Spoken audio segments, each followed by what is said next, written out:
आज पार्लियामेंट भवन रे मान्यवर केंद्र स्वराष्ट्र मंत्री माननीय अमित शाह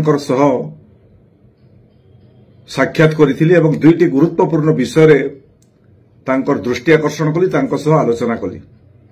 गोटे गुरुत्वपूर्ण विषय होची पश्चिमांचल 11टी जिल्लार लोके जे अंचल लोके संबलपुरी कोशली भाषा जे अंचल मातृभाषा एवं संबलपुरी कोशली भाषा रे अनेक साहित्यिक जो माने पद्मश्री केंद्र राज्य सरकार अनेक पुरस्कार पाई सम्मानित होती। रामायण महाभारत तो अनेक ग्रंथ संबलपुरी कोशली भाषा रे रचना हो सारी से दाबी उपस्थापन कली। पार्लियामेंट अधिवेशन समय कथा उठाई संबलपुरी कोशली भाषा को संविधान 8म अनुच्छेद रे सामिल करने। द्वितीय प्रसंगटी होची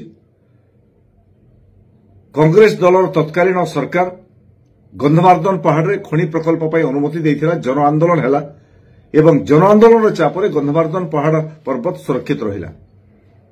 मु से विषय तांकर दृष्टि आकर्षण कली एवं गंधमार्दन पर्वतमाला अंचल को केंद्र सरकार जातीय संपत्तिर मान्यता देवा पई तांको पाखरे दाबी कली। ए दुईटी प्रसंग सह तांको अनुरोध करिछि जे गंधमार्दन प्राकृतिक परिवेश भरा गंधमार्दन अंचल को थरे से परिदर्शन रे आसीबा पई मते खुशी लागुछि। से सहमति प्रकाश करिसंती एवं समय तय करिकि निश्चित रूपे से गंधमार्दन अंचल आसीबा पई मते कथा देइसंती। मु सेति पई तांको बहुत बहुत धन्यवाद दोछि। आज पार्लियामेंट भवन रे मान्यवर केंद्र स्वराष्ट्र मंत्री माननीय अमित शाह साक्षात करी एवं दुईटी गुरुत्वपूर्ण विषय रे तांकर दृष्टि आकर्षण कली आलोचना कली। गोटे गुरुत्वपूर्ण विषय होची पश्चिमांचल 11टी जिल्लार लोके जे अंचल लोके संबलपुरी कोशली भाषा जे अंचल मातृभाषा एवं संबलपुरी कोशली भाषा रे अनेक साहित्यिक जो माने पद्मश्री केंद्र राज्य सरकार अनेक पुरस्कार पाई सम्मानित होती। रामायण महाभारत तो अनेक ग्रंथ संबलपुरी कोशली भाषा रे रचना हो सारी से दाबी उपस्थापन कली।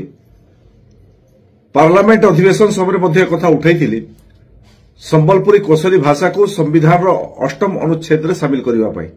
द्वितीय प्रसंगटी होची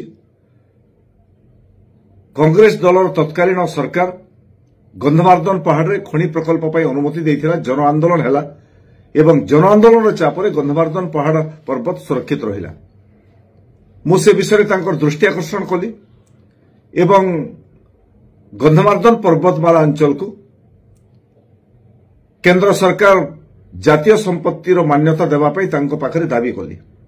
ए दुईटी प्रसंग सह तांको अनुरोध करिछि जे गंधमार्दन प्राकृतिक परिवेश भरा गंधमार्दन अंचल को थरे से परिदर्शन रे आसीबा पई मते खुशी लागुछि। से सहमति प्रकाश करिसंती एवं समय तय करिकि निश्चित रूपे से गंधमार्दन अंचल आसीबा पई मते कथा देइसंती। मु सेति पई तांको बहुत बहुत धन्यवाद दोछि।